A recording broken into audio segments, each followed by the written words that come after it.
Bienvenue sur KNP, je suis Christophe et ravi de vous retrouver pour ce nouveau live émission. Ce soir, autrement, nous sommes le vendredi 8 mai et il est 8h05. Bienvenue à vous qui me rejoignez pour ce nouveau live donc de ce soir autrement sur la thématique ufologique ce soir. Après le mois dernier sur les mystères et légendes de Gisors.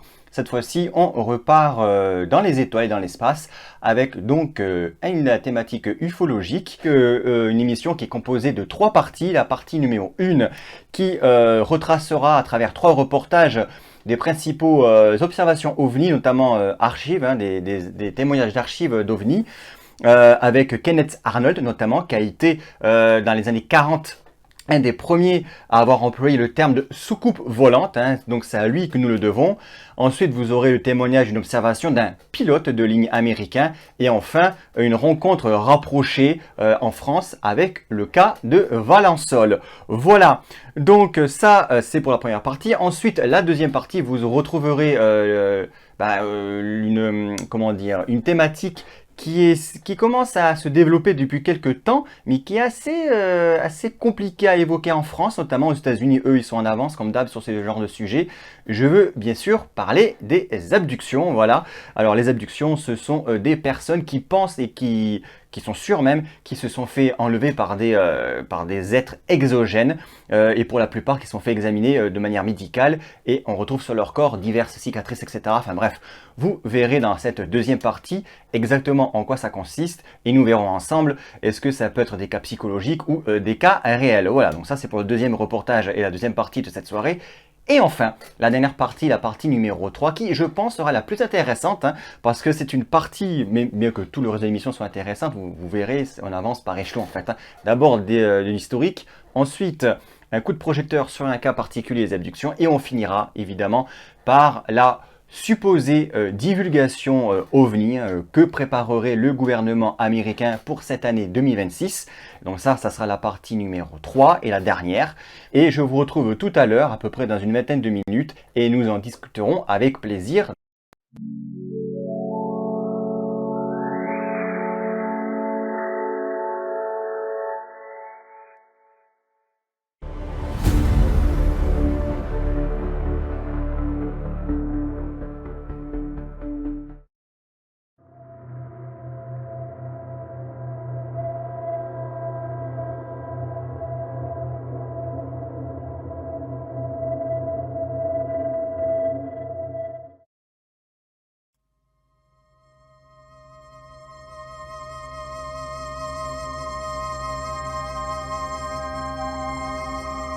Le 24 juin 1947, un simple vol civil marque un tournant décisif dans l'histoire des observations aériennes inexpliquées.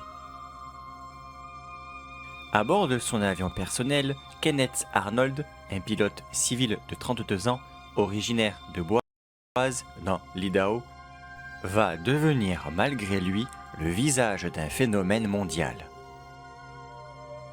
Mais avant de revenir sur cet événement, intéressons-nous à cet homme. Kenneth Arnold est né le 29 mars 1915 à Subeka, Minnesota. Il grandit dans une famille modeste et développe très tôt une passion pour l'aviation. Après ses études secondaires, il s'installe dans l'Idaho. Dans les années 1930, il commence à travailler comme vendeur de produits alimentaires à Chehalis, Washington. Arnold obtient sa licence de pilote dans les années 1940. Il commence alors à combiner ses activités professionnelles avec sa passion pour l'aviation. Utilisant son avion personnel, un Calher A2 pour ses déplacements professionnels. Il devient un pilote expérimenté, participant notamment à des missions de recherche et de sauvetage en tant que pilote civil bénévole. En parallèle de ses activités aériennes, il fonde sa propre entreprise, qui vendait et installait des systèmes de protection contre les incendies. Son entreprise connaît un certain succès, notamment dans l'Idaho et l'État de Washington. Arnold était connu dans sa communauté comme un homme d'affaires respectable et un pilote compétent. Il était marié et père de famille. Arnold n'était pas un novice du ciel. Il cumulait déjà plus de 1000 heures de vol. Ce jour-là, il était en route vers Yakima, dans l'État de Washington. Mais une récompense de $5000 pour retrouver un avion militaire disparu attira son attention. Une quête qui allait le conduire à l'observation de sa vie.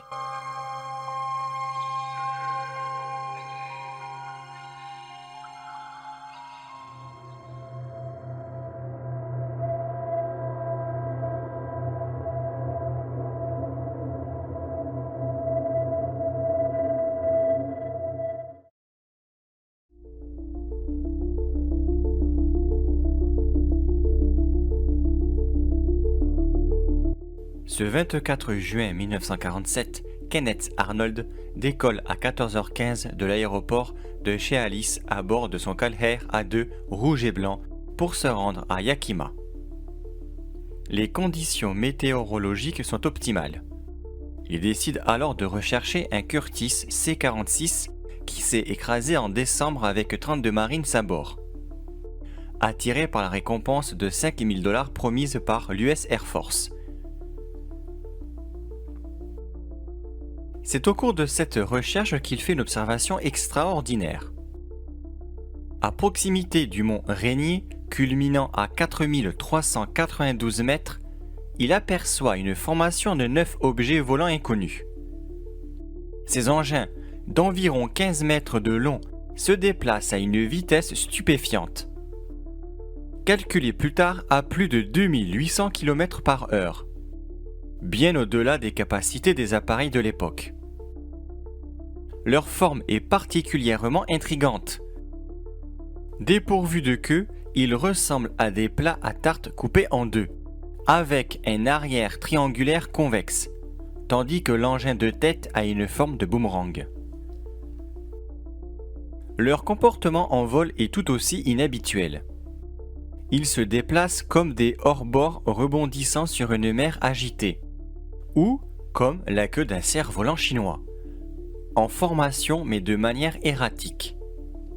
Leur surface, polie comme un miroir, réfléchit des éclairs bleus et blancs. L'observation dure précisément 2 minutes et 30 secondes.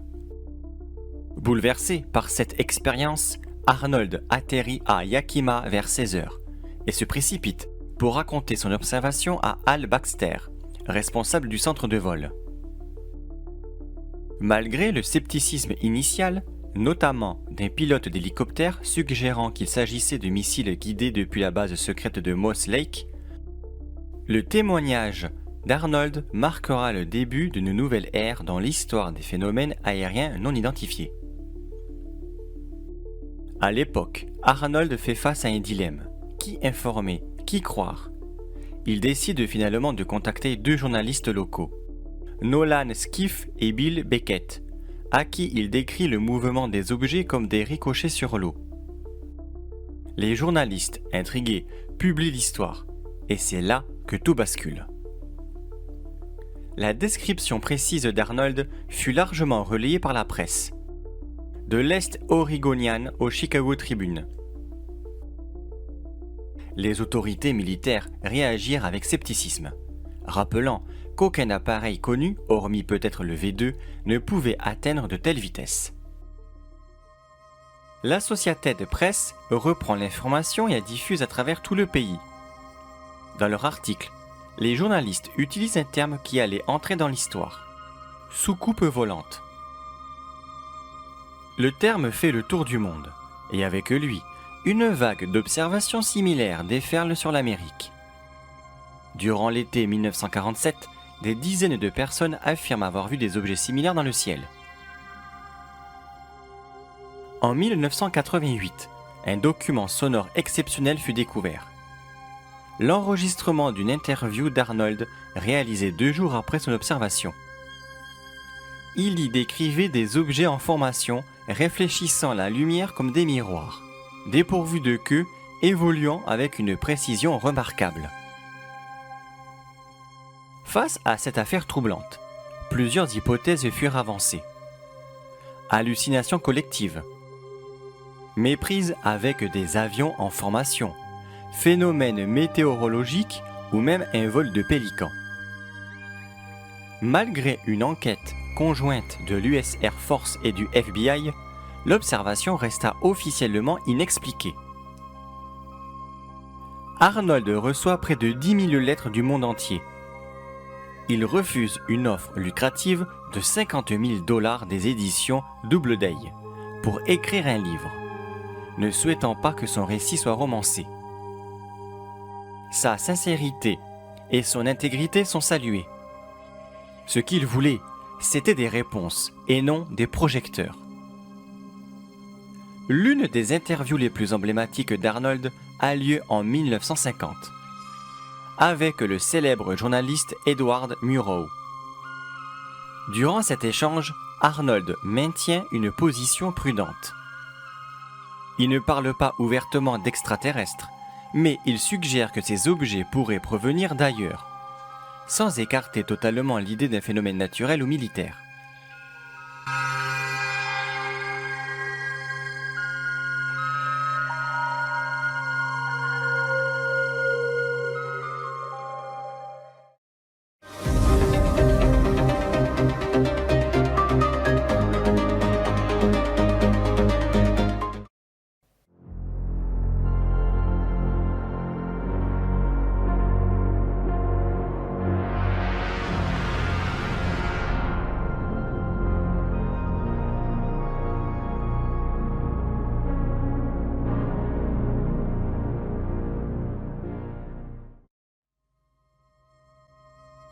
Nous sommes le 7 janvier 1948 dans l'État du Kentucky aux États-Unis.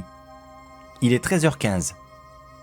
Ce jour-là, plusieurs habitants de la ville de Mansville sont témoins de la présence d'un objet céleste d'où émane une lumière rouge. Quelques minutes plus tard, les autorités sont prévenues par des habitants de cette curieuse apparition dans le ciel. Cet objet mystérieux mesurera, selon les témoins oculaires, entre 75 et 90 mètres de diamètre. Il est maintenant 13h45 et l'engin survole la base aérienne non loin de Fort Knox. L'opérateur de la tour de contrôle contacte immédiatement ses supérieurs. Une fois prévenus, ces derniers observent à la jumelle cet intrus du ciel, le décrivant comme un parachute sur la soie duquel le soleil se reflète, ou encore un objet bien rond, bien plus blanc que les nuages tout proches. D'après ces officiers, l'objet reste à cet endroit sans bouger pendant 30 minutes. Quasi immédiatement, des renforts sont demandés. Ainsi, une escadrille de 4 jets Mustang répond à l'appel et se porte volontaire pour se rapprocher de l'engin. Le responsable de cette escadrille est un jeune pilote de 25 ans, du nom de Thomas Mantell. Ce dernier a fait ses études au lycée de garçons de Louisville et a rejoint l'AAF le 16 juin 1942. Il est sorti diplômé de l'école d'aviation le jour de ses 21 ans, le 30 juin 1943. Mantell a servi pendant la Seconde Guerre mondiale et a été affecté au 440e groupe de transport de troupes, dans le 96e escadron de transport de la 9e Air Force. Malgré son jeune âge, c'est donc un pilote chevronné. Mantell est suivi par 3 autres pilotes, dont le lieutenant Robert Hendricks, qui lui fausse compagnie en raison d'un manque d'oxygène et qui a dû regagner la base la plus proche, d'après ses dires. Mantell et ses 2 autres compagnons décident de poursuivre cet ovni. C'est alors que s'engage une course-poursuite dans les cieux qui semble être absolument incroyable. Mantell oriente son avion vers la cible et commence ainsi une ascension en spirale jusqu'à 4267 mètres. C'est à partir de cet instant qu'il aperçoit l'OVNI. Sitôt, il contacte la tour de contrôle et déclara « Je vois l'objet, il est au-dessus de moi. Je vais essayer de m'en approcher. Il semble métallique, il est très grand. » Cependant, l'OVNI prend toujours plus d'altitude, ce que fait également Thomas Mantell, résolu à ne pas lâcher sa cible. Les compagnons de Mantell, le premier lieutenant Albert Clements et le deuxième lieutenant Hammond, essayent avec difficulté de suivre leur leader. Plus ils montent en altitude, plus l'oxygène commence à manquer, surtout qu'ils n'avaient pas en leur possession l'équipement adéquat. Clements déclara « Je discernais un objet lumineux, très petit, et si distant qu'il m'était impossible de préciser sa forme, sa taille et sa couleur. Il se tenait à gauche en dessous du soleil. » Mantell propose à ses équipiers de poursuivre l'OVNI en montant à 6958 mètres d'altitude, et si malgré tout, l'engin inconnu n'était pas atteignable, retour à la base. Manquant de plus en plus d'oxygène, les deux autres pilotes doivent se résoudre à abandonner la traque et à atterrir. Ils tentent de contacter leur leader en vain. Clements dira par la suite « Le dernier souvenir que j'ai eu de mon chef, c'est son avion qui montait directement vers le soleil. »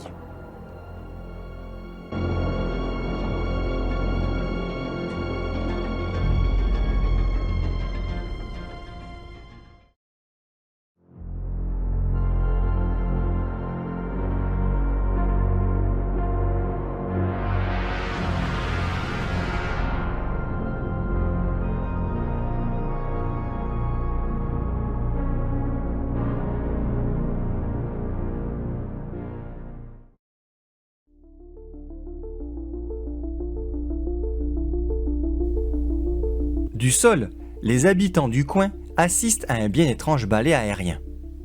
Apercevant un avion traçant des cercles dans le ciel avant de plonger et d'émettre un bruit assourdissant et finira par exploser avant de toucher le sol.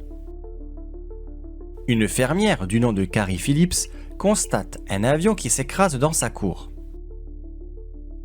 À 17h, l'US Air Force ouvre une enquête. Mais dans le même temps, la nouvelle tombe. L'avion du capitaine Thomas Mantell s'est écrasé près de la ville de Franklin. La police arrivera sur place et bouclera la zone. L'épave est éparpillée sur une zone d'environ 1,5 km. Les recherches pour trouver l'empennage, une aile et l'hélice mettront du temps à être localisées. Le soir même, la presse locale titre en une « Le capitaine Mantell et son avion F-51 détruit après avoir poursuivi une soucoupe volante. » L'émotion s'empare du pays et des explications se sommet d'être données. Ainsi, l'US Air Force, gêné par cette histoire, annonce officiellement que le pilote Thomas Mantell a perdu la vie en poursuivant la planète Vénus qu'il aurait confondue avec un ovni. Cette conclusion a cependant du mal à convaincre. Edward Ruppelt, à la tête du Project Grudge, un programme de l'US Air Force chargé d'étudier les phénomènes ovni, finit par découvrir que cette explication fut donnée par un major du Pentagone. Ainsi, il rouvre le dossier en 1952. Pour son enquête, Ruppelt s'adressera à un expert, le consultant de l'US Air Force, un certain Alan Hynek. Ce dernier avoue avoir soufflé cette explication de Vénus au major afin d'apaiser les tensions, mais qu'il finira par le regretter. Ruppelt propose une autre hypothèse. Selon les descriptions de l'engin données par les témoins, il pense que Thomas Mantell a pris en chasse un ballon Skyhawk, un engin utilisé à l'époque afin de recueillir des données sur la haute atmosphère qui était développé en secret par la Navy. La presse et le public ne sont toujours pas convaincus par cette hypothèse. En effet, les médias se posent des questions. L'US Air Force ne prend pas en compte le fait que Mantell ait décrit un objet métallique. Et comment expliquer que ce ballon pouvait se déplacer à des vitesses bien plus rapides qu'un jet, puis s'arrêter un moment pour repartir si vite? Le projet Blue Book écrit que selon le commandement du renseignement technique des forces aériennes, le capitaine Mantell a perdu connaissance en raison d'un manque d'oxygène. Son avion a alors continué son ascension jusqu'à une altitude où, subissant une perte de puissance, il fut incapable de se stabiliser. Ce qui finira par provoquer une désintégration de l'appareil. Le cas de l'OVNI du Kentucky peut être assimilé au premier cas où un mort est à déplorer. Malgré ces diverses hypothèses plus ou moins farfelues, le major Donald Keyhoe est convaincu que Thomas Mantell a poursuivi une soucoupe volante. Peu importe ce que nous pensons de cette affaire, l'engin mystérieux de Mantell reste à ce jour toujours non identifié. De plus, pourquoi ce pilote chevronné a-t-il pris le risque de voler toujours plus haut au-delà des limites, aux dépens de sa propre sécurité? Selon un de ses amis proches, la seule chose à laquelle je peux penser, c'est qu'il allait chercher quelque chose qu'il considérait comme plus important que sa vie et sa famille.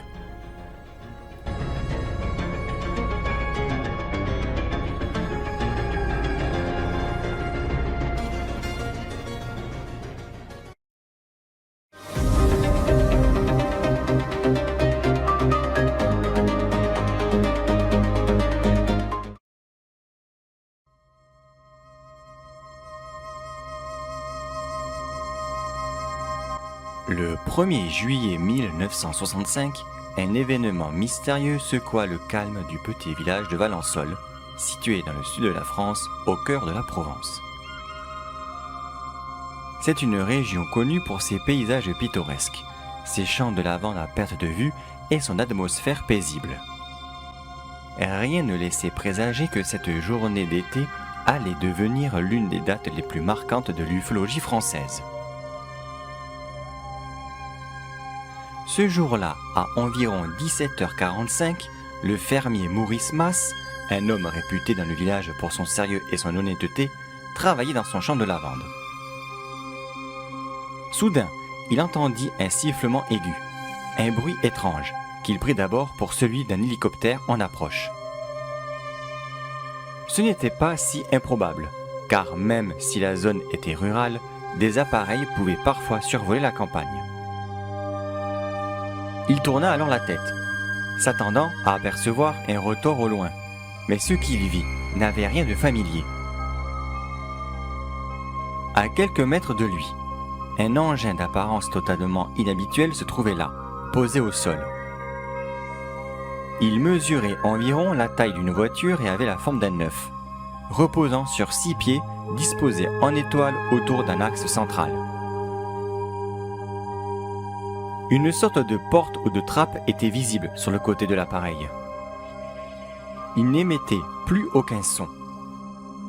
L'étrangeté de la scène ne s'arrêtait pas là.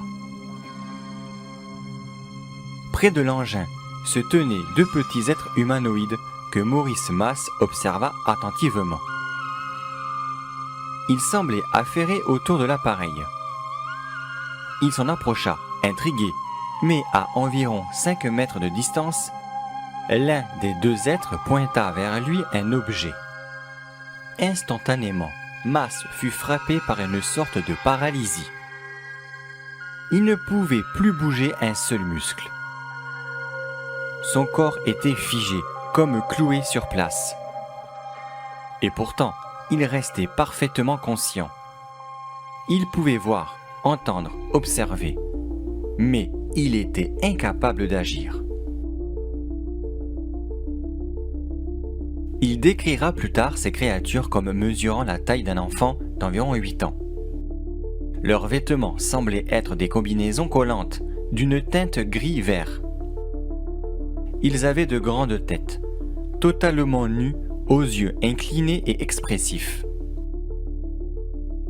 Leur visage était dénué de lèvres, avec des mentons pointus, et ils poussaient entre eux des sons incompréhensibles, comme une forme de langage qui ne ressemblait à rien de connu. Après quelques instants, les 2 êtres retournèrent à l'intérieur de leur étrange engin.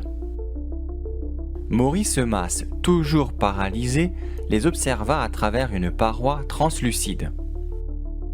Il se souviendra de leur regard fixé sur lui. Puis, sans bruit, les 6 pieds de l'appareil se rétractèrent, et l'objet commença à s'élever doucement dans les airs. Il flotta sur une vingtaine de mètres, puis, à la surprise de Mas, il disparut littéralement comme s'il s'était évanoui dans l'air. Une fois libre de ses mouvements, Maurice Mas prit immédiatement la direction du village. Il se rendit au Café des Sports, un lieu de passage pour les habitants. Là, le propriétaire, remarquant son état de nervosité, lui demanda ce qui s'était passé. Mas lui confia une partie de son récit, mais resta volontairement vague. il n'osa pas parler des créatures ni de l'étrangeté de l'engin. Il craignait, à juste titre, d'être pris pour un fou ou d'être la cible de moqueries. Cependant, il finit par faire un rapport plus complet aux gendarmes. Ces derniers prirent l'affaire très au sérieux et le firent témoigner pendant près de 8 heures. Son récit fut constant, cohérent et surtout, il montra une sincérité désarmante. Aucun signe de supercherie, aucun changement de version. Maurice Mas semblait véritablement marqué par l'expérience. Mais les effets ne s'arrêtèrent pas là. Dans les jours et semaines qui suivirent, le fermier souffrit d'une forme rare d'hypersomnie. Il dormait de manière excessive, ce qui ne lui était jamais arrivé auparavant. Ce symptôme étrange renforça l'inquiétude autour de son témoignage. Sur place, dans le champ de lavande, on releva des traces au sol. La zone où l'engin avait été observé présentait des marques circulaires et les plants de lavande commencèrent à mourir de manière inexpliquée. Les racines semblaient comme brûlées de l'intérieur. Comme si cela ne suffisait pas, des phénomènes similaires à des effets de type poltergeist furent également rapportés dans la maison de Mas. Des bruits, des objets déplacés, une atmosphère pesante. Lui-même resta profondément bouleversé pendant des mois. À Valensole, personne ne doutait de la sincérité de Maurice Mas. Il était connu de tous, et personne ne pouvait croire qu'il ait inventé une telle histoire. Les enquêteurs venus de toute la France et même de l'étranger repartirent avec la conviction qu'il disait la vérité. Pourtant, les sceptiques, eux, ne tardèrent pas à se faire entendre. Certains affirmèrent que toute l'histoire avait été inventée et que Mas avait lui-même fabriqué les traces au sol. Leur argument, il est tout simplement impossible que des extraterrestres visitent la Terre. Donc, l'affaire est fausse par principe.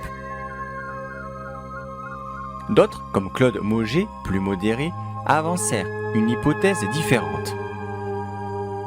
Selon eux, il pourrait s'agir d'un hélicoptère militaire, peut-être américain, menant une mission secrète en territoire français. Cela aurait expliqué le bruit initial, l'engin, la paralysie, etc. Mais cette hypothèse pose plus de questions qu'elle n'en résout. Aucun vol d'hélicoptère n'a été répertorié ce jour-là dans la région. Aucun appareil connu ne correspondait à la description. Et surtout, Maurice Mas ne semblait avoir aucune raison d'inventer une telle histoire. Il n'a jamais cherché la notoriété, n'a pas profité financièrement de son témoignage et a vécu toute sa vie avec le poids de cet événement. Aujourd'hui encore, l'observation de Valensole reste l'un des cas les plus troublants et les plus étudiés de l'ufologie française. Traces physiques, effets physiologiques, rencontres rapprochées, témoins crédibles, etc. Tous les éléments sont réunis. 60 ans plus tard, le mystère demeure entier.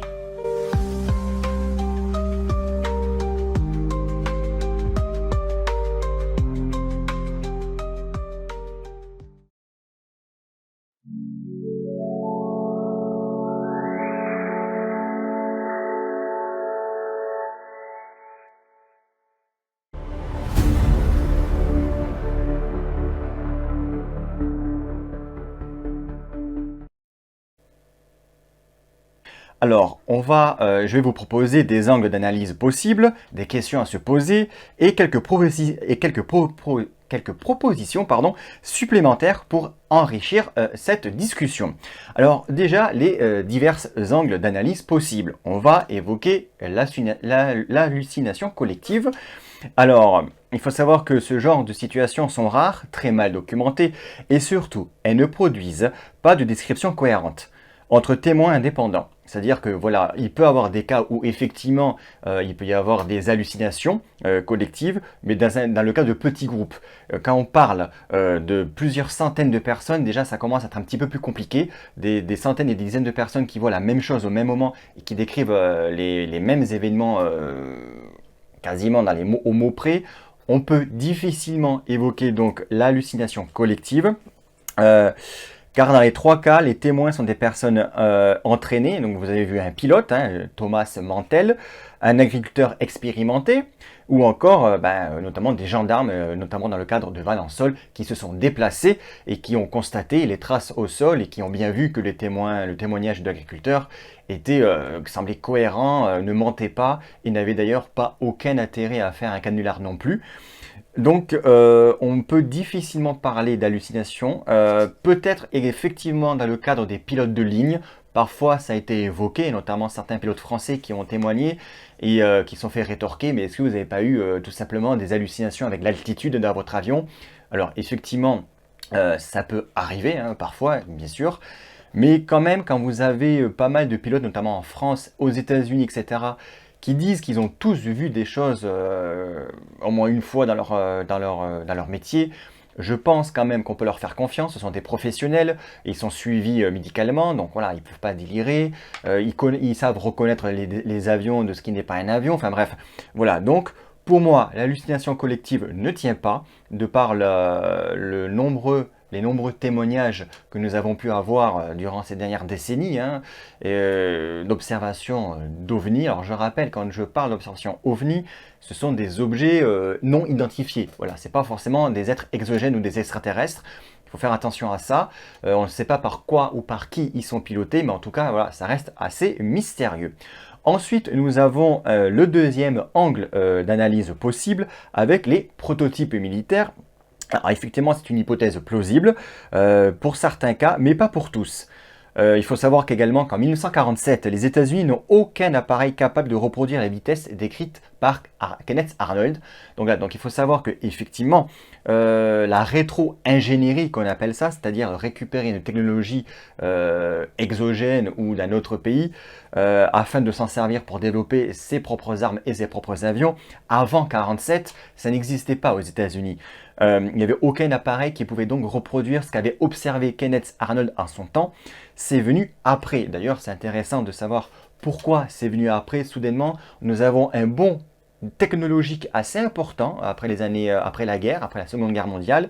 Et c'est là que ça devient intéressant parce que certains mettent en parallèle l'accident de Roswell, par exemple, où il y aurait eu un crash de soucoupe avec des corps également, et l'armée américaine aurait récupéré ces débris et s'en serait servi après analyse pour faire les avions qui seront sortis des décennies plus tard et qui effectivement parfois étaient des prototypes secrets et qui ont été confondus par les témoins au sol, par les civils, par des engins, par des ovnis, alors que c'était tout simplement des prototypes qui n'étaient pas encore connus du grand public. Donc bien sûr, l'hypothèse militaire existe, mais pas avant 1947. En ce qui concerne le cas de Mantel, Thomas Mantel, l'hypothèse du ballon Skyhawk existe bien sûr, mais elle ne colle pas parfaitement aux descriptions qu'il en est fait. Et alors, besoin pour certaines personnes de se rendre intéressantes. Alors, c'est la question que peut se poser, mais c'est toujours pareil dans ce genre de situation, même pour le paranormal, etc. Il y a toujours une part de personnes qui se servent de ce genre de thématique pour les discréditer et qui font des canulars, bien évidemment. Mais je ne vois pas l'intérêt qu'auraient des pilotes de ligne, des gendarmes ou encore des agriculteurs qui n'ont pas que ça à faire, qui pour la plupart, notamment dans le cas de Valençol, cet agriculteur n'avait jamais été au courant de cas OVNI, ne s'intéressait pas à ça, n'avait jamais regardé de film, parce qu'il travaillait la terre, il avait autre chose à faire que de se divertir et de se pencher sur des cas OVNI. Donc à partir de ce moment-là, je pense qu'il faut faire un tri, effectivement. Hein. D'ailleurs, je ne sais plus quel organisme, je crois que c'était le GEPAN en France, qui a reconnu qu'il y avait 5% de cas inexpliqués. Alors, c'est faible, certes, mais à la fois, c'est beaucoup. 5% qu'on ne sait pas d'où ça vient. Donc voilà, donc effectivement, dans le flot, il y a beaucoup de canulars, etc., ou de personnes qui veulent se rendre intéressantes. Mais dans le cas de Valençol, par exemple, cet agriculteur a quand même vécu un enfer par la suite. Il a été harcelé par les journalistes, etc. Il a dû raconter son histoire durant des centaines de fois. Il a strictement rien gagné de manière financière, financièrement parlant. Donc, voilà, les personnes qui veulent se rendre intéressantes dans ce genre de cas-là, j'y crois pas, sincèrement. Et notamment même les pilotes de ligne, quel serait leur intérêt? Et Thomas Mantel, quand il a fait part de ses descriptions, il est mort en voulant traquer cet ovni, de toute façon, je rappelle. Donc bon, voilà, je pense pas en tout cas moi que tous les témoignages sont des personnes qui veulent se rendre intéressantes. Si c'est le cas par exemple d'un civil qui dit oui j'ai vu ça et qu'il n'y a pas d'autres personnes qui peuvent corroborer ses dires, effectivement on peut toujours mettre en doute un seul témoignage parce que la personne peut avoir tout simplement mal vu, mal interprété, elle était toute seule donc bon on ne peut pas corroborer donc on peut le mettre de côté, effectivement on peut dire que cette personne veut se rendre intéressante. Mais quand, dans le cas de Thomas Mantel, on voit les civils au sol qui voient l'action, l'avion de Thomas Mantel monter dans les cieux pour essayer de traquer cet objet qu'on ne sait pas ce que c'était, voilà, il y a eu les témoins au sol et il y avait Thomas Mantel qui était le pilote. Donc il s'est bien passé quelque chose avec Thomas Mantel, notamment, mais également avant Lansol. Bien qu'avant Lansol, effectivement, c'était le seul agriculteur qui a témoigné, donc on peut se dire ce qu'elle veut se rendre intéressante, mais sincèrement, je n'y crois pas parce qu'il n'a rien gagné à la fin, donc bon. Voilà, donc nous avons vu les angles d'analyse possibles, donc hallucination collective, peu probable, prototype militaire, évidemment, bien après la Seconde Guerre mondiale, il y a eu un bond technologique en termes d'avancée militaire, hein, d'avions, etc., mais pas avant 1947, donc tout ce qui a été rapporté, notamment par Kenneth Arnold en 1947, ne pouvait pas être l'œuvre de prototype militaire, sachant que lui-même était pilote. Donc bon, je pense qu'il aurait été au courant de la plupart de ces prototypes. Donc prototype militaire, oui, mais pas avant 1947. Et enfin, savoir est-ce que le phénomène est-il tout simplement réel, car on a des objets qui ont été observés par des pilotes, par des radars également, par des gendarmes, comme je disais. La plupart de ces engins, et vous le verrez plus tard dans la troisième partie de l'émission, ont des comportements aériens quand même assez atypiques. Et enfin, il existe quand même des récits cohérents malgré les distances et les époques. Dans certains cas, voilà, nous avons plusieurs témoignages de personnes qui, à plusieurs centaines de kilomètres ou dizaines de kilomètres, témoignent de la même observation. Et notamment, c'est le cas dans les vagues OVNI, notamment en France, en Belgique, etc. Voilà, donc on peut quand même se poser bien sûr des questions. Est-ce que des pilotes expérimentés peuvent confondre un ballon météo par exemple avec un engin intelligent? Bon, ça reste des êtres humains, même s'ils sont quand même professionnels dans leur métier, et c'est plutôt considéré avec, vu les risques qu'ils peuvent encourir en faisant leur métier, on peut aussi se dire que ça reste des êtres humains, ils peuvent se tromper bien sûr, bien évidemment, mais je pense que quand même un ballon météo pour un pilote et un engin intelligent, ça se remarque, la différence se fait assez facilement pour eux. Peut-être que pour nous, civils, c'est moins évident, mais je pense que pour les professionnels comme eux, ce genre de différence, quand même, est assez facile à faire. Voilà. Donc, je vais vous proposer maintenant quelques propositions supplémentaires pour enrichir cette partie. Alors, comme je vous le disais, le contexte post-Seconde Guerre mondiale où les États-Unis testaient effectivement de nouveaux appareils. Et on peut faire le parallèle avec des cas modernes similaires hein, pour montrer la continuité du phénomène, c'est-à-dire des prototypes militaires qui, il y a encore 30 ans ou même maintenant actuellement, sont testés et n'ont pas été connus par le grand public et pouvaient être confondus par les civils. Je vais notamment vous montrer un petit diaporama avec une photo. Est-ce que c'est cette photo? Voilà, alors par exemple, cet avion que vous voyez à l'écran, cet engin triangulaire qui a été particulièrement bien observé en Belgique, hein, lors de la vague belge en 1990 et en 1992. La plupart des témoignages ressortaient donc des observations d'engins triangulaires de ce type. Et il faut savoir que cet avion est un Lockheed Martin F-117 Nighthawk, voilà, qui a été mis en service par les USA durant les années 70 et que leur existence n'a été reconnue qu'en 1988. Donc vous voyez, un an à peine la reconnaissance de cet avion par les autorités américaines, il y a eu la vague belge avec ces vaisseaux, avec ces avions triangulaires et qui ont pu être donc observés durant cette vague OVNI belge. Donc ça c'est le cas par exemple, voilà, de prototypes militaires qui auraient pu être confondus. Mais nous avons également actuellement avec ce qui se passe en Ukraine, la guerre entre la Russie et l'Ukraine, nous avons également l'Ukraine qui développe des drones et qui ressemblent à ça et qui bien sûr observés dans le ciel par des civils qui ne sont pas au courant de ce qui se passe, hein, parce que c'est un drone qui est récent visiblement, on peut confondre effectivement des appareils militaires, des prototypes militaires qui sont en test, qui ne sont donc pas dont les militaires ne tiennent pas informer la population de l'existence de ces prototypes. Effectivement, dans certains cas, dans certaines situations, voilà, ça peut être confondu. Et effectivement, en 90, comme me dit Vial 4145, on ne peut dire que c'est le 117, je pense. Ça veut dire quoi? On ne peut dire, toi tu penses que c'est ça ou tu ne penses pas que c'est ça, justement. Parce que là, des formulations un petit peu, hop, je vais un petit peu particulières, mais enfin voilà. Donc, comme vous avez pu le voir dans cette première partie, et là où on s'interroge dans cette émission, est-ce que les phénomènes OVNI sont des hallucinations, des projets militaires ou des phénomènes réels, un peu de tout ça ou plus un que l'autre? Déjà, cette première partie avec ces 3 reportages nous ont permis un petit peu de dépoussiérer, un peu de déblayer la question UFO avec divers angles d'analyse, des questions qu'on peut se poser et des propositions et des suggestions, des hypothèses supplémentaires. Comme vous venez de le voir, je ne dis pas que tout est vrai, bien sûr, loin de là, il faut faire le tri, comme je le disais, mais il ne faut pas non plus tout balayer d'un simple revers de la main. Et nous allons parler maintenant d'un cas dans cette partie 2 qui là aussi a été vécu par plusieurs témoins qui ont décrit des phénomènes étranges avec des êtres exogènes où ces derniers pensent avoir été enlevés par ces êtres qui ont été emmenés dans leur vaisseau et qui ont été victimes, parce que c'est le mot adéquat dans ce genre de situation, victimes de mutilation, lors de bilans médicaux, voilà, qu'ont pu faire ces êtres exogènes sur ces personnes-là.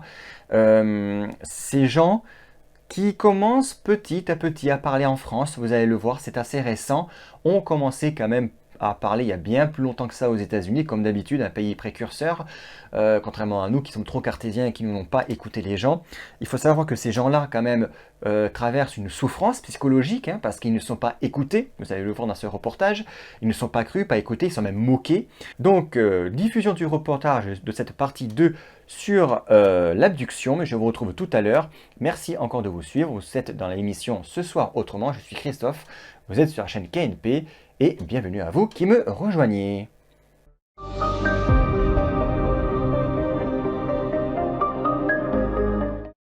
Vous êtes la présidente aujourd'hui du CERO.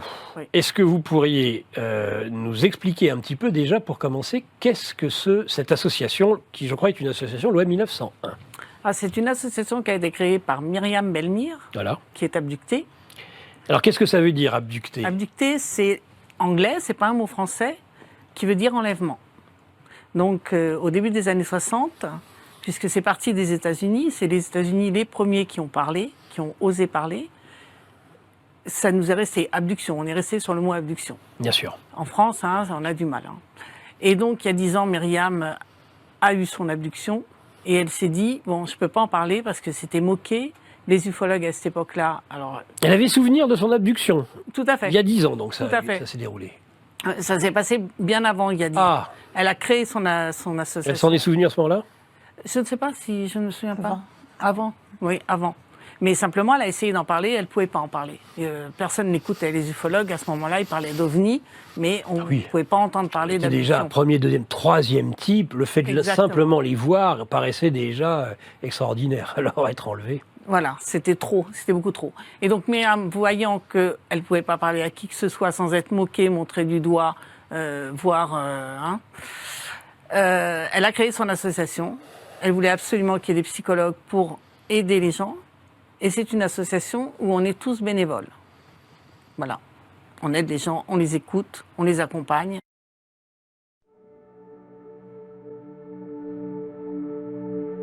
Dans la littérature ufologique, une abduction désigne un épisode où une personne affirme avoir été enlevée, généralement de nuit, par une ou plusieurs entités non humaines. Ces récits suivent souvent un schéma récurrent.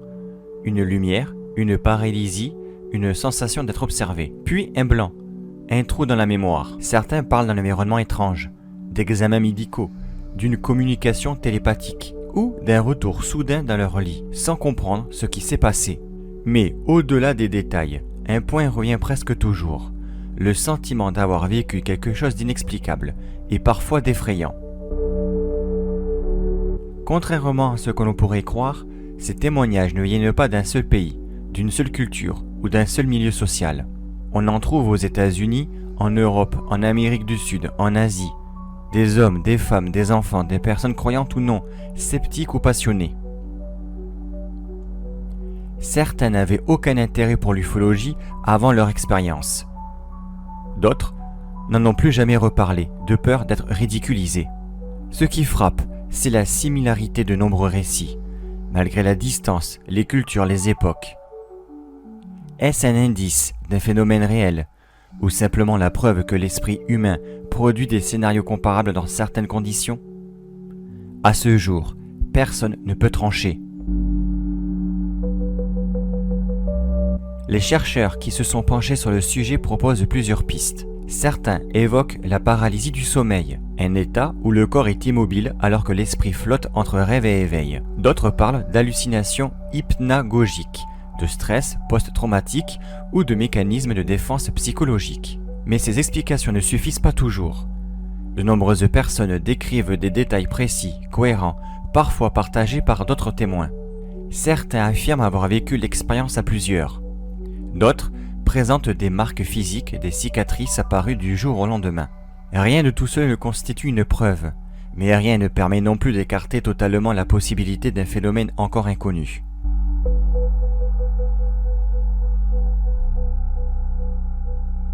Quelles que soient les causes réelles, une chose est indiscutable, les abductions pour ceux qui les racontent sont souvent un traumatisme.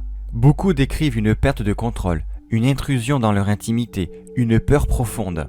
Certains n'osent plus dormir dans le noir. D'autres vivent avec l'angoisse que ça puisse recommencer. Et c'est précisément pour cela que le sujet doit être abordé avec respect, pas pour valider ou invalider ces récits, mais pour reconnaître la souffrance de ceux qui les portent. Alors, que se passe-t-il vraiment ? Sommes-nous face à un phénomène psychologique complexe, à des expériences mal comprises, à des récits symboliques ou à quelque chose de réellement extérieur à nous ? Aujourd'hui, personne ne peut répondre.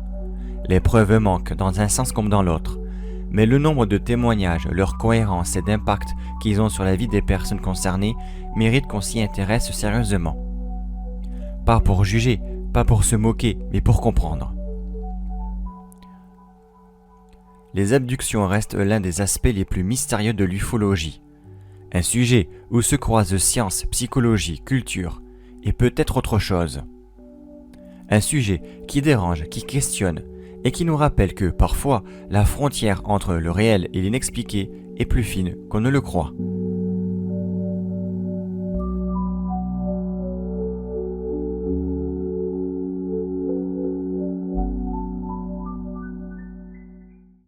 Donc on va revenir sur les abductions, vous avez pu le voir, c'est un sujet qui est assez difficile, assez lourd à évoquer, notamment comme je disais en France. Et là encore je vais vous évoquer, alors déjà il faut se poser la question, est-ce un phénomène réel là encore, ou peut-on trouver des explications médicales encore qui sont encore mal comprises, notamment dans le cadre du cerveau. Voilà. Alors 4 angles d'analyse possibles. Nous évoquons soit la paralysie du sommeil, soit des troubles dissociatifs, soit un traumatisme réel réinterprété, ou encore un phénomène extérieur. Donc je vais évoquer ces 4 angles d'analyse possibles et de ce que j'ai pu trouver de manière très succincte. Alors en ce qui concerne la paralysie du sommeil, est-ce qu'on peut évoquer ça dans les cas des abductions ? Alors c'est l'explication qui est la plus souvent avancée, mais elle ne couvre pas les cas multiples ni les marques physiques. En effet, je rappelle, la paralysie du sommeil, c'est quand on est allongé, donc qu'on dort, et qu'on ne peut plus bouger son corps. Voilà, on est conscient, mais on ne peut plus bouger son corps. Voilà, on est immobile. Alors c'est extrêmement angoissant, hein, d'après les gens qui le racontent et qui l'ont vécu, bien sûr, mais il n'y a jamais eu de contact physique. Voilà, c'est juste, on est paralysé. Donc ça tient un peu pas trop la route dans les cas des abductions, ou dans la plupart des cas, les témoignages évoquent des cicatrices, des marques sur le corps, des traces physiques. Ensuite, nous avons les troubles dissociatifs. Alors, c'est des hypothèses psychologiques sérieuses, mais ça ne rend pas compte de la cohérence interculturelle des récits, parce que là encore, comme on disait un peu dans la première partie, il faut savoir que dans la plupart des témoignages de personnes qui se disent avoir été abductées, ou enlevé, on va dire, parce que c'est un peu dur à dire quand même pour moi ce terme de temps en temps, souvent on retrouve le même procédé en fait, des êtres qui sont au pied de leur lit, une lumière blanche, puis soudainement ils se retrouvent dans un cadre on va dire, très stérile, avec des grosses lumières blanches, etc. Comme dans un vaisseau spatial, allongé sur une table métallique froide, avec au-dessus d'eux des êtres effrayants pour la plupart, qui les analyseraient. Voilà. Et ça revient assez souvent dans les témoignages d'abduction. Et donc là encore, un trouble dissociatif, sachant que dans tous les pays, on a ce genre de témoignage, c'est un peu comme les hallucinations collectives, pardon, c'est un peu quand même difficile à croire, voilà, parce que là, ça n'a pas de frontières, là encore, c'est dans tous les pays du monde que ça se produit, même si on entend plus parler aux États-Unis, parce que comme je vous le disais, ils sont plus ouverts sur la chose, mais ça arrive aussi en France, et vous avez pu voir d'ailleurs en début du reportage, une association d'ailleurs en France qui s'occupe des témoignages des personnes qui se disent avoir été abductées, et ils les accompagnent dans un cadre psychologique, ils les aident, ils les écoutent, parce que c'est surtout ça que les gens ont besoin dans ces cas-là, c'est de l'écoute. Voilà, comme je disais, parce qu'ils sont souvent moqués.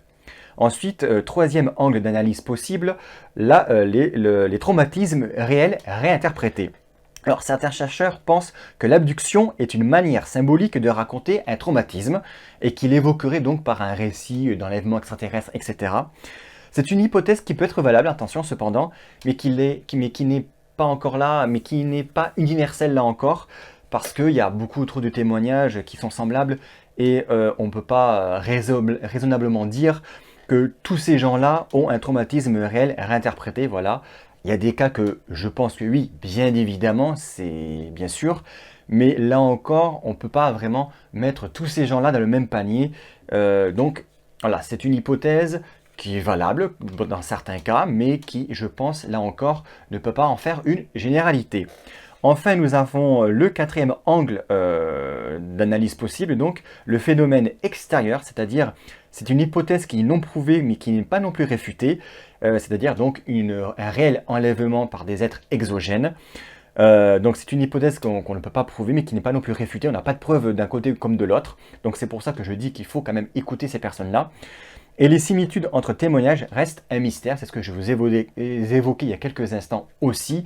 C'est ce qu'on retient surtout des témoignages de ces gens-là, c'est une lumière blanche vive, un endroit très immaculé, très stérile, une table grise froide où ils sont allongés dessus, vraiment une salle d'examen en fait, typique. Et ça se rejoint assez souvent quand même dans les témoignages, c'est pas systématique, mais dans la majorité des témoignages, ce sont ces éléments-là qui reviennent systématiquement. Là où il peut y avoir des petites nuances, c'est en ce qui concerne la race de ces êtres exogènes qui enlèveraient ces gens. Il y en a qui parlent de petits gris, il y en a qui parlent de reptiliens, etc., c'est-à-dire de créatures à l'apparence reptilienne, hein. Ou de petits gris, c'est les classiques, hein, c'est les aliens que vous voyez, les grosses têtes, les gris, etc., mais qui sont petits de taille et qui semblent être une race assez agressive vis-à-vis de l'être humain parce qu'ils violeraient leur libre arbitre en les enlevant donc et en faisant des examens médicaux qui ne sont évidemment pas voulus par ces témoins. Voilà, donc on peut se poser également quelques questions. Est-ce qu'on peut penser que toutes les abductions peuvent s'expliquer par la psychologie ? Pourquoi il y a autant de récits qui se ressemblent? Et est-ce que le phénomène pourrait être multiple, c'est-à-dire psychologique et réel selon certains cas? Et c'est là où c'est intéressant, parce que dans ce cas-là, on pourrait se poser une question. Un phénomène psychique, est-ce qu'il pourrait provoquer un phénomène réel d'abduction? Voilà, on peut, ou inversement, vous voyez, c'est un peu comme le débat de l'œuf ou la poule qui arrive en premier, mais là aussi ça peut être intéressant, ça peut être aussi les deux tout simplement, ça peut être un phénomène psychologique et réel dans certains cas, bien sûr pas dans tous, mais c'est aussi une hypothèse et une question qu'on peut se poser. Je n'ai pas la réponse, n'hésitez pas à me donner vos avis, hein, que ce soit dans le chat ou dans les commentaires, dans le replay qui sera disponible plus tard en soirée. Voilà. La discussion est ouverte, voilà. Et je vais maintenant finir sur cette partie-là en vous suggérant des propositions supplémentaires pour enrichir un peu notre réflexion sur ce sujet-là. Et il y en aurait une, hein, voilà. Une proposition, c'est que si cette thématique vous intéresse ou vous trouble, ou si vous-même vous avez été victime de ce genre de phénomène, eh bien, je vous invite à lire les travaux de John Mack, qui est un psychiatre de Harvard et qui a étudié les abductés de façon polis, sans les juger, sans les braquer, voilà. Donc il a eu une approche qui était qui était humaine tout simplement, là, qui a écouté ces individus, qui les a écoutés, entendus, et qui donc a fait des travaux de recherche. Donc John Mack, psychiatre de Harvard, voilà, si vous voulez aller un petit peu plus loin dans cette question des abductions. Voilà, donc cette deuxième partie touche à sa fin. Dans le chat, il n'y a pas de questions sur cette partie-là visiblement, mais écoutez, c'est pas très grave. On va finir cette émission avec la partie qui, je pense, est la plus d'actualité et la plus intéressante, j'imagine, en tout cas pour moi aussi, parmi ces 3 parties que j'ai pu préparer ce soir dans ce live, ce soir autrement. Je veux bien sûr parler de la partie 3 sur les divulgations. Je vais vous partager donc un petit reportage. Vous allez comprendre ce que je veux dire pour ceux qui ne savent pas de quoi je veux parler. Et après, comme pour les 2 premières parties, je reviens vers vous. Et à la suite de ce reportage, et nous allons discuter et je vais vous amener des sujets de discussion sur cette thématique de la divulgation qui est plus que jamais d'actualité. Je vous dis à tout à l'heure.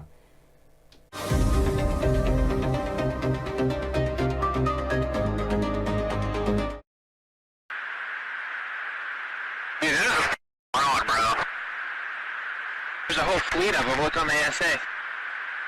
My gosh. They're all going against the wind. The wind's 120 knots from the west. The whole thing, dude.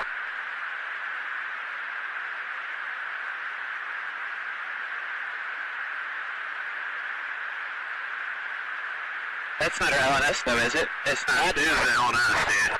Well, if there's like... Look at that thing. It's rotating.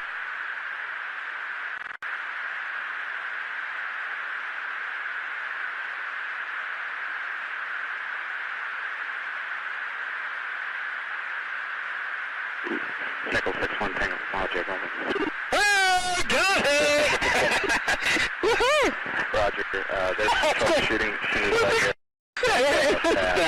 Did you box moving target? No, I took it on it.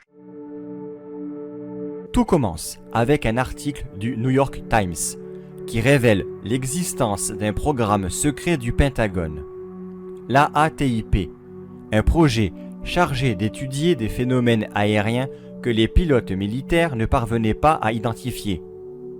Mais surtout, l'article est accompagné de 3 vidéos filmées par l'US Navy. Des vidéos authentifiées montrant des objets capables d'accélération impossible, de virage instantané et d'une absence totale de signature thermique.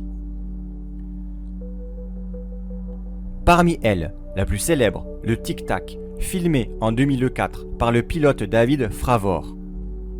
Un objet blanc, ovale, sans ailes, sans échappement, se déplaçant comme si les lois de la physique ne s'appliquaient plus. Fravor, vétéran respecté, dira plus tard: « Ce que j'ai vu ce jour-là, je n'avais aucun cadre pour l'expliquer. » En 2020, le Pentagone franchit une étape encore plus surprenante. Il publie officiellement ces vidéos, confirmant qu'elles sont bien réelles et que les objets observés restent non identifiés. Pas des drones connus, pas des avions expérimentaux, pas des phénomènes naturels. Puis, en 2021, un rapport du bureau du directeur du renseignement national analyse 144 cas observés par l'armée américaine. Résultat, 143 restent inexpliqués. Et le rapport reconnaît que certains objets semblent présenter des capacités avancées difficiles à reproduire avec la technologie actuelle. À partir de là, tout s'accélère. Le terme UFO disparaît au profit de UAP pour donner au sujet une image plus sérieuse.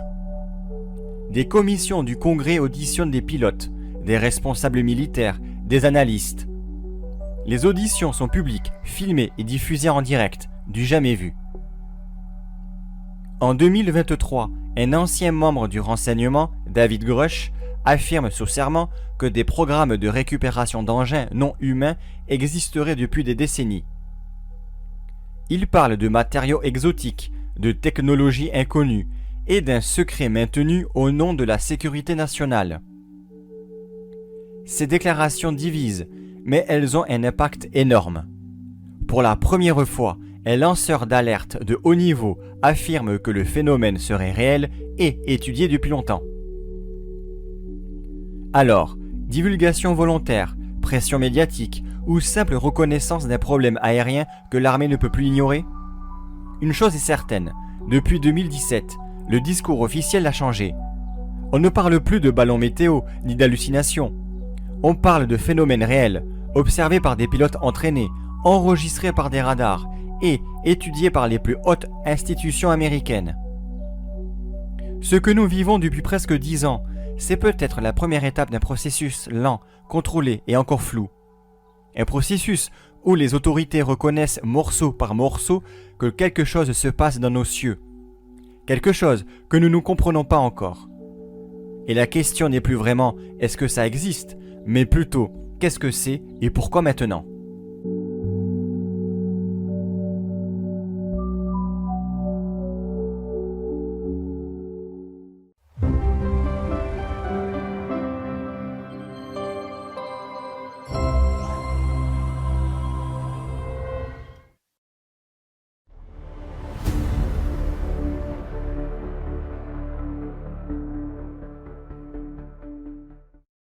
Mais ce mouvement de transparence ne vient pas seulement des militaires, il vient aussi des présidents. Barack Obama, dans une interview télévisée, déclare qu'il existe des images et des enregistrements d'objets dans le ciel que nous ne pouvons pas expliquer. Une phrase simple mais lourde de sens. Un ancien président reconnaît publiquement que certains phénomènes restent inexpliqués, même pour les services de renseignement. Mais ce qui est vrai, et je suis vraiment sérieux en disant ça, c'est que il existe des séquences vidéo et des rapports concernant des objets dans le ciel dont nous ignorons la nature exacte. Nous ne pouvons pas expliquer comment ils se sont déplacés ni leur trajectoire. Ils ne suivaient pas un schéma facilement explicable. Et donc, vous savez, je pense que nous, tous les gens, prenons toujours très au sérieux le fait d'essayer d'enquêter et de comprendre ce que cela représente. Donald Trump, lui aussi, a été interrogé à plusieurs reprises sur le sujet. Dans certaines interviews, il évoque des informations très intéressantes qu'il ne peut pas encore révéler. Plus récemment, plusieurs médias américains ont rapporté qu'il aurait mentionné l'idée d'une possible divulgation en 2026. Peut-être même autour du mois de juin, sans donner plus de détails. Avez-vous vu des preuves de visiteurs non humains sur Terre? Eh bien, il a divulgué des informations classifiées. Il n'est pas censé faire ça. Donc les aliens sont réels? Eh bien, je ne sais pas si elles sont réelles ou non. Je peux vous dire qu'il a divulgué des informations classifiées. Il n'est pas censé faire ça. Il a fait une grave erreur. Il les a sorties des informations classifiées. Non, je n'ai pas d'opinion là-dessus. Je n'en parle jamais. Beaucoup de gens le font. Beaucoup de gens y croient. Y croyez-vous, Peter? Eh bien, le président peut déclassifier absolument tout ce qu'il désire, donc si vous voulez faire une annonce. Eh bien, je pourrais le tirer d'affaire, mais j'ai déclaré. Ces déclarations restent floues, mais elles alimentent l'idée que quelque chose se prépare, ou du moins, que le sujet est désormais pris au sérieux au plus haut niveau. Et puis, il y a un autre élément, plus discret mais symboliquement fort, la création du site officiel aliens.gov, un site gouvernemental hébergé sur un domaine .gov, consacré au UAP. Il regroupe des documents, des vidéos, des rapports et des informations destinées au public. Pour certains, c'est un signe clair que les autorités veulent encadrer la communication autour du phénomène. Pour d'autres, c'est une manière de préparer l'opinion à une transparence progressive. Alors, que faut-il comprendre de tout cela? Les auditions au Congrès, les déclarations d'anciens présidents, les rapports officiels, les vidéos déclassifiées, les sites gouvernementaux dédiés, tout cela dessine un paysage inédit, celui d'un phénomène longtemps ignoré, qui devient aujourd'hui un sujet institutionnel, discuté publiquement et traité comme un enjeu de sécurité nationale. Mais malgré cette ouverture, une question demeure. S'agit-il d'une véritable divulgation planifiée et progressive ou simplement une accumulation de pression médiatique, scientifique, militaire, qui oblige les autorités à sortir du silence? Une chose est sûre, nous ne sommes plus dans l'ère du déni. Nous sommes dans l'ère des questions ouvertes, des auditions publiques et des déclarations prudentes mais inédites. Et si les années à venir confirment les promesses, les allusions ou les annonces évoquées alors, 2026, pourrait bien devenir une date clé dans l'histoire moderne du phénomène.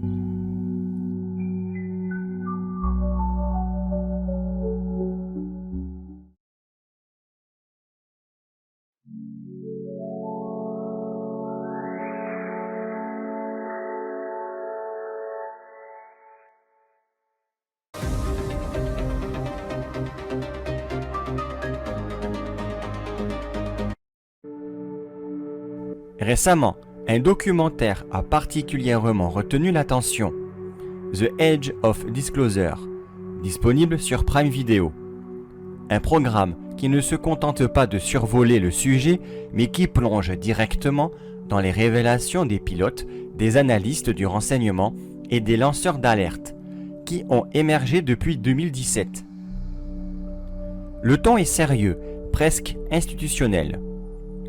On y parle de programmes classifiés, de technologies inconnues et de la possibilité que les gouvernements préparent progressivement l'opinion à accepter une réalité plus vaste que ce que l'on imaginait.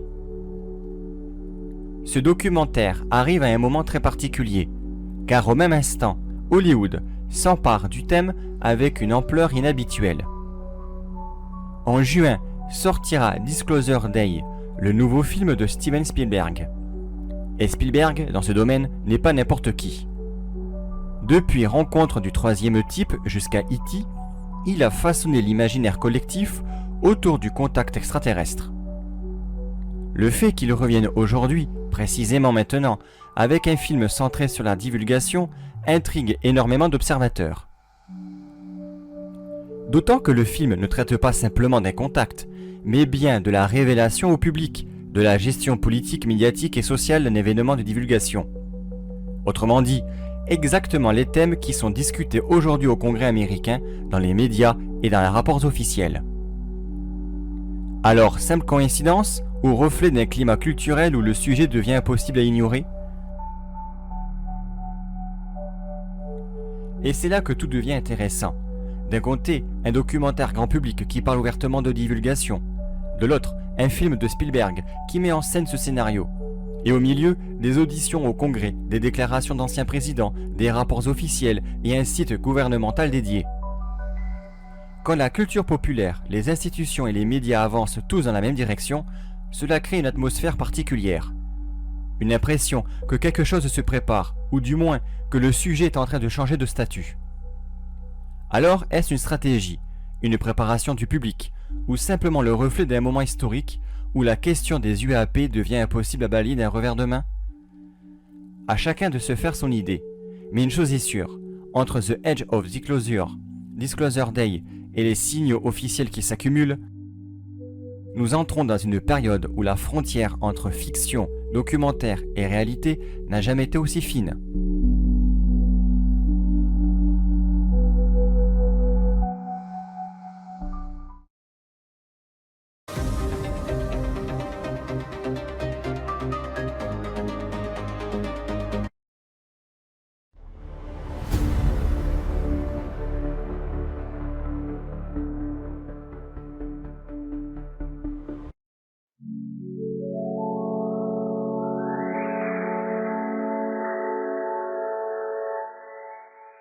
Voilà, donc vous venez de voir un reportage qui évoque la divulgation et qui elle-même, d'ailleurs, cette divulgation a plusieurs aspects, plusieurs volets, hein. Vous avez l'aspect, on va dire, pop culture avec les documentaires et les films qui sortent cette année avec une certaine synchronicité dont on peut s'interroger. On évoquera aussi, on va réévoquer également des vidéos qui ont de pilotes de ligne de militaires américains qui ont été authentifiés et validés par le Pentagone en 2017. Et qui ont donc détecté des objets qui n'ont pas su expliquer ce que c'était, et également voilà, s'interroger sur ce que savent vraiment les présidents américains et les anciens présidents américains. Est-ce qu'ils sont libres de dire tout ce qu'ils pensent, tout ce qu'ils veulent? En tout cas, vous avez pu le voir que Barack Obama a commencé à évoquer la possibilité que ces ovnis existent, qu'il y a des engins qui ne comprennent pas leur déplacement, qui traversaient le ciel américain, qui ne savent toujours pas ce que c'est. Donald Trump, lui, suggère l'idée d'une divulgation. D'ailleurs, ces derniers jours, il a réévoqué suite au retour, je crois, de la mission Artemis, si je ne dis pas de bêtises, où il disait qu'il allait déclassifier certains documents, on va dire, sur le phénomène OVNI ou alien. Donc on verra ce que ça va donner. Ça serait plutôt vers le juin ou juillet de cette année. Nous verrons bien qui va être sorti. Bien sûr, il ne faut pas non plus s'attendre à des révélations fracassantes, je pense. Et ils vont bien soigneusement sélectionner les dossiers qui vont sortir, mais ce sera quand même intéressant de suivre ce qui sortira. Cette partie 3 sur la divulgation, comme vous avez pu le voir, qui est assez costaud, hein. Et donc, on va quand même essayer d'expliquer cette synchronisation et comprendre ce qui se joue réellement. Donc, premier point, la divulgation progressive qui a commencé depuis 2017 avec, vous avez pu les voir, des vidéos de l'armée américaine qui ont été validées par le Pentagone et diffusées dans les médias mainstream aux États-Unis. On a également les rapports UAP qui ont été remis au Congrès. Nous avons eu également des auditions publiques, hein, dont celle de David Grush, ancien du renseignement, et qui avait, je rappelle, les auditions aux États-Unis, c'est sous serment, hein, donc le parjure est lourdement condamné, et il avait dit que l'armée américaine, ou le gouvernement, enfin peu importe, vous avez compris l'idée, a pu dans le passé, effectivement, ramasser des débris d'engins spatiaux qui se seraient écrasés, et d'engins spatiaux inconnus, en tout cas pas terrestres. Voilà. Et on a également des pilotes militaires qui ont été autorisés à témoigner. Voilà. Donc cette dynamique donne l'impression d'une ouverture contrôlée, comme je vous avais dit précédemment d'ailleurs quelques minutes en arrière, dans la divulgation des dossiers qui serait le cas d'ailleurs, qui arriveront en juin ou en juillet. Des dossiers seront donc révélés par Donald Trump, mais voilà, comme je vous le disais, il ne faut pas non plus s'attendre à des choses extraordinaires. Je pense qu'effectivement, le Pentagone et les renseignements généraux ainsi que la présidence américaine vont quand même pas mal contrôler et filtrer ce qui va être diffusé au grand public, bien sûr, bien évidemment, mais bon, on va dire que quand même c'est un petit entrebâillement dans une porte sur un sujet qui jusqu'à présent quand même était assez cloisonné malgré tout.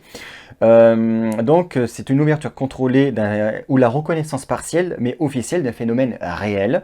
La synchronisation, c'est le deuxième point, la synchronisation culturelle, avec à savoir le documentaire The Edge of Disclosure qui est sorti il y a quelques mois en arrière, et le film de Spielberg, Disclosure D, qui sortira en juin, là, qui arrive le mois prochain.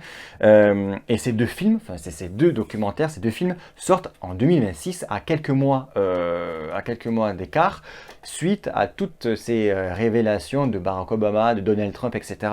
Donc là encore, nous observons une certaine synchronicité qui est assez troublante quand même dans la sortie des films, sachant que on va parler de The Edge of Disclosure.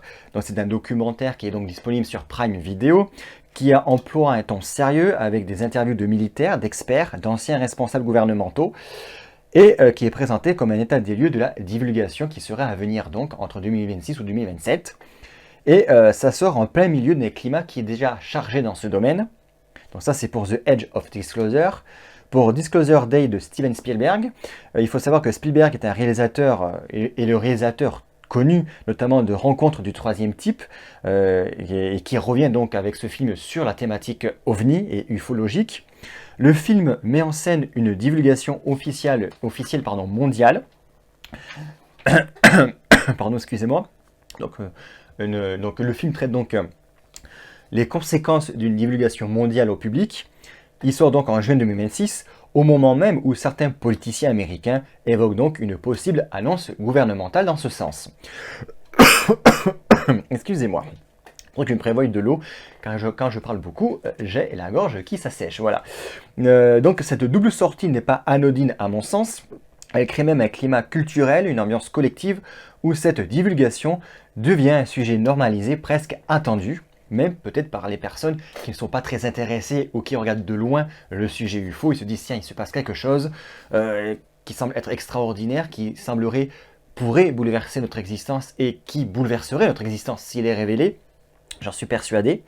Il faut également évoquer les pressions médiatiques et scientifiques. Il faut savoir que le New York Times a forcé la main du Pentagone en 2017 pour diffuser ces vidéos. Les scientifiques demandent, eux, plus de données, quand les médias mainstream traitent désormais le sujet sans moquerie, sauf en France, bien évidemment, c'est encore très compliqué, à part dans les médias indépendants, notamment sur Internet. Mais sinon, dans les médias mainstream, il ne faut pas espérer trouver des émissions sérieuses à ce sujet sans se moquer des personnes. Voilà, c'est le fameux esprit cartésien républicain et français. Hein, voilà. Donc cette pression contribue à rendre la divulgation donc inévitable pour certains à la vue et à la vue de tous ces éléments qui s'accumulent. Hein. Nous avons également une hypothèse qui est assez intéressante. Une hypothèse qui est dite de diversion ou de stratégie avec l'hypothèse géopolitique actuelle notamment. En effet, certains analystes pensent que les UAP servent à justifier des budgets militaires. Les États-Unis veulent, eux, masquer des programmes secrets, ou encore la divulgation pourrait détourner l'attention d'enjeux géopolitiques plus sensibles, comme la guerre en Iran actuellement ou en Ukraine par exemple. Ou enfin, les UAP seraient un moyen de préparer l'opinion à une nouvelle forme de guerre technologique. Alors bien sûr, il faut savoir que quand un gouvernement agit dans un sens ou dans un autre, ce n'est jamais anodin, bien sûr, il faut s'en rendre compte, il faut être lucide sur cette question. Je pense qu'on l'est tous plus ou moins. Donc évidemment que si divulgation il y a, c'est que derrière la tête de ces dirigeants, il y a un autre plan aussi. Il faut savoir que eux, ils avancent 30 pas devant nous. Quand eux, ils nous lâchent une information, eux, ils sont déjà sur un autre aspect de leur plan, beaucoup plus loin. Donc effectivement, cette ambiance de divulgation, cette ambiance un peu d'appréhension aussi pour certains peut-être, est-ce que vraiment quelque chose va sortir, peut également servir le gouvernement américain, mais aussi les gouvernements mondiaux, hein, comme je vous l'ai dit. Et c'est pas non plus une hypothèse, c'est une hypothèse qui ne prouve rien effectivement, mais elle existe et elle n'est pas non plus à balayer d'un revers de la main quand nous connaissons le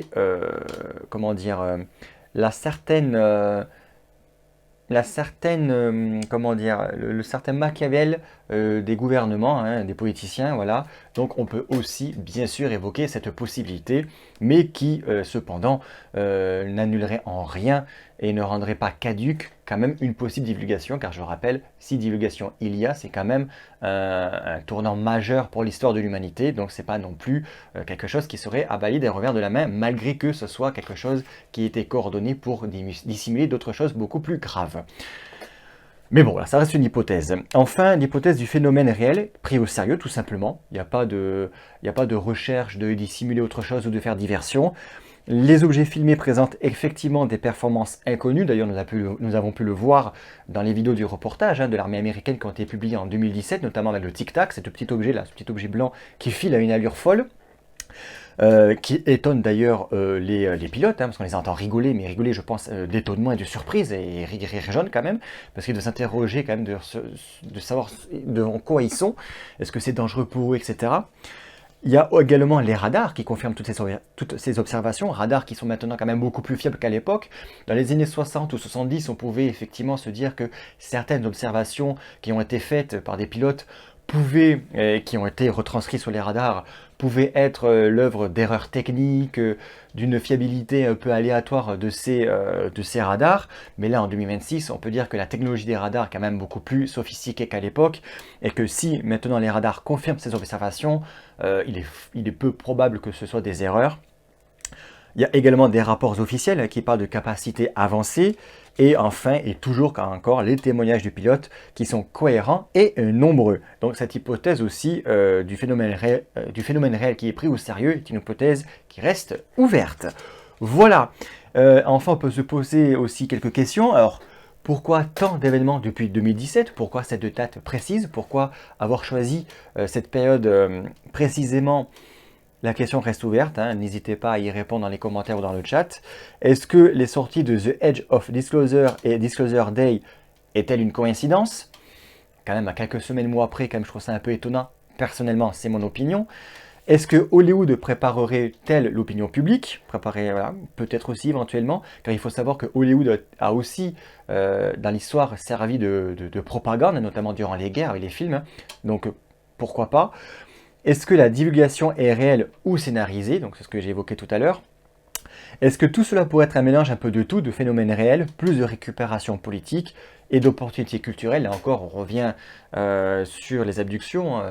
Est-ce que c'est des phénomènes mentaux est réel, bah là pareil, est-ce que ce phénomène de divulgation, cette période de divulgation, est-ce que en fait c'est pas un peu tout à la fois, un certain pot pourri de tout ça, qui au final, bah, on ne sait pas trop dans quoi ça va éclore et dans quelle direction on va aller. Donc c'est pour ça aussi que ça reste quand même une période assez intéressante dans laquelle nous vivons, malgré le contexte géopolitique qui lui aussi dramatique soit-il quand même, en quelque sorte aussi assez passionnant entre guillemets, parce que ça pourra ouvrir certains faits, des faits marquants peuvent avoir lieu, on ne sait pas encore lesquels, mais voilà, tout ceci lié fait que nous sommes dans un climat d'appréhension, d'attente, de suspense aussi. Qu'est-ce qui va nous tomber sur le coin de la gueule, hein, voilà, durant ces prochains mois et ces prochaines années. C'est là toute la question et tout l'intérêt que moi en tout cas je porte à ce genre de problématique. Et enfin, je terminerai cette partie en évoquant quelques propositions supplémentaires pour enrichir tout ça. Il est intéressant de faire un parallèle avec les vagues d'OVNI historiques, donc celles de 52 en France, de 73 et de 90 également pour la France, afin de montrer que les pics d'intérêt ne sont jamais anodins. Voilà, lors des vagues d'OVNI, le phénomène ufologique et OVNI à ces moments-là avait pris l'intérêt forcément parce qu'on parlait d'observations par centaines, par dizaines de milliers au-dessus d'un même pays, de témoignages qui affluaient, etc. Donc ça a porté un certain intérêt, donc un certain égrégore en quelque sorte. Le site ains.gov, alors il y a quelques semaines en arrière quand j'en ai entendu parler, visiblement le lien était actif mais le site était encore vide, il n'y avait rien dedans, là je ne sais pas actuellement si c'est le cas. Donc, ce qui est le symbole d'une normalisation du sujet. Parler également, donc évoquer cette possible stratégie hollywoodienne, car il faut savoir que Steven Spielberg a souvent accompagné les grands récits américains, notamment la guerre froide, l'intelligence artificielle ou encore donc les extraterrestres avec la rencontre du troisième type. Oui, je crois, rencontre du troisième type, je crois, ouais, je ne suis pas sûr du titre, mais je crois que c'est ça. Et donc, il faut également, dans tout ça, et je l'avais un petit peu évoqué, ajouter l'aspect psychologie collective de tout ça. Qu'est-ce que nous, humains qui vivons sur cette planète Terre, qui vivons avec nos certitudes, qui vivons avec nos hypothèses, nos appréhensions, comment va-t-on vivre, ou vivons déjà même cette période, car il faut savoir quand un sujet devient omniprésent dans les médias, il devient souvent plus acceptable, car c'est le fameux « je l'ai vu à la télé, donc c'est forcément vrai », bien sûr, alors que on est bien au courant que ce n'est pas du tout le cas, et également donc Hollywood qui joue un rôle dans la préparation culturelle, comme voilà, on revient à ce qu'on disait, à ce que je pensais du moins, c'est que souvent dans certaines séries, dans certains films, que ce soit Stargate, SG1 et compagnie, avec le recul, on s'en rend compte ou X-Files, on s'en rend compte que ces séries-là, ou ces films, bien des décennies avant la période dans laquelle nous vivons, ou encore le sujet OVNI était pour la plupart du temps des fadaises pour la plupart des gens, avec le recul, on se dit qu'en fait, ces séries-là essayaient déjà à cette époque de nous donner des informations, de compréhension, peut-être des clés de compréhension pour l'époque que nous vivons actuellement depuis 2017 sur ce sujet-là. Et c'est quand même très intéressant de revoir ces séries des décennies plus tard, avec un recul que nous avons maintenant, et de se dire que finalement, il est fort probable que Hollywood ou les autres sociétés de production de films et de séries ont été dans une sorte de propagande, entre guillemets, pour commencer à nous préparer à ce genre de divulgation, préparer l'humanité, éviter un choc trop important, et que cela a commencé depuis des décennies pour peut-être se terminer donc dans quelques mois ou l'année prochaine. Donc c'est une question qui mérite d'être posée, qui mérite d'être suivie. Nous verrons donc dans les prochaines semaines et les prochains mois où en sera cette divulgation. N'hésitez pas à mettre un pouce bleu sous la vidéo, ça permet aux algorithmes de référencer ma vidéo et de la faire monter dans les algorithmes et de faire connaître ma chaîne, de vous abonner à ma chaîne si ce n'est déjà fait bien sûr, et de participer dans les commentaires comme je vous disais, ça sera avec plaisir que je vous répondrai. Et quant à moi, je vous dis à la prochaine pour une nouvelle vidéo sur ma chaîne. Salut, ciao, bye bye.